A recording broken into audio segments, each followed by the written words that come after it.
সঠিক সময় সঠিক জিনিসটি আপনার কাছে আমার কাছে পৌঁছবে।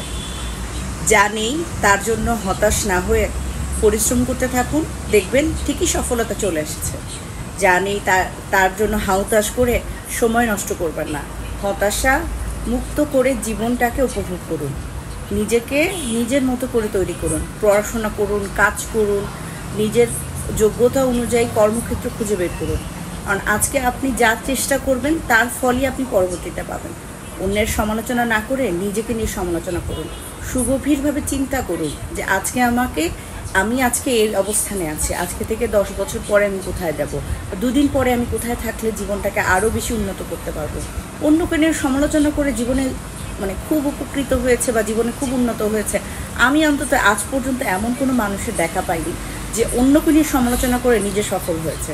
সো অন্যকে নিয়ে সমালোচনা করা বাদ দিয়ে নিজেকে নিয়ে সমালোচনা করুন, নিজেকে তৈরি করুন অন্যের জন্য, নিজেকে সফল করুন পরিবারের জন্য। ভালো থাকুন, ভালো রাখুন। ভালো থাকতে হলে ভালো রাখতে হয়। আপন মানুষের যত্ন নিন, প্রয়োজন হলে নিজের কাজ দিয়ে তার মূল্যায়ন করার চেষ্টা করুন। তাহলে দেখবেন আপনার আশেপাশের মানুষগুলো আপনাকে সম্মান করছে, ভালোবাসে, শ্রদ্ধা করছে। প্রত্যেকটি দিনকে ব্যবহার করুন, প্রত্যেকটি মুহূর্তকে উপভোগ করুন। অল্প জীবনে কোনো মুহূর্তই অপ্রয়োজনীয় না। সব কিছু মিলিয়েই ভালো থাকার মূল শর্ত। খুব ভালো থাকবেন।